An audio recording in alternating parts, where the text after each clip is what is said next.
اولاد کے متعلق لوگ کہتے ہیں استخارہ کریں، یہ استخارہ آپ لوگ خود بھی کر سکتے ہیں۔ طریقہ میں آپ کو بتا دیتا ہوں۔ طریقہ بہت آسان اور سمپل سا ہے۔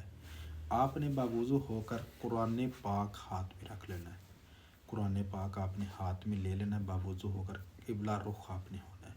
اس طرح مثال کے طور پر یہ بک ہے، یہ تو بک ہے نا، ویسے میں آپ کو بتا رہا ہوں مثال کے طور پر، اس طرح آپ نے اس طرح قرآن پاک کو آپ نے پکڑ لینا ہے۔ پکڑنے کے بعد آنکھیں بند کر کر آپ نے 5 مرتبہ درود پاک پڑھنا ہے اور نیت کرنی ہے کہ میری قسمت میں اولاد ہے یا نہیں، اللہ پاک ہماری مدد فرمائے۔ آنکھیں بند کر اس طرح آپ نے قرآن پاک کو کھولنا ہے۔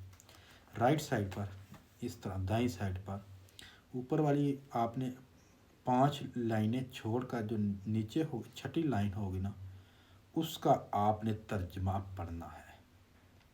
پہلی 5 چھوڑ کر چھٹی جو لائن ہوگی اس کا آپ نے پوری لائن کا آپ نے ترجمہ پڑھنا ہے۔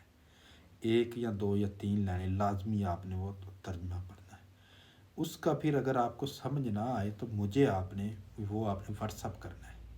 میں آپ کو بتاؤں گا کہ آپ کی قسمت میں اللہ پاک نے نصیب میں کیا لکھا ہے آپ کے، کہ آپ کے ہاں اولاد ہوگی یا نہیں ہوگی، وہ اسی میں ہے۔ آپ نے واٹس ایپ لازمی کرنا ہے، میں آپ کو بتا دوں گا، بالکل فری بتاؤں گا، کوئی ایسا مسئلہ نہیں۔ اکاؤنٹ کو فالو آپ نے لازمی کرنا ہے، ویڈیو کو ریپوسٹ کرنا ہے، ویڈیو کو شیئر کریں، ویڈیو کو سیو کر لیں اپنے پاس، تب جا کر آپ کو پتہ ہے کہ سمجھ لگ جائے۔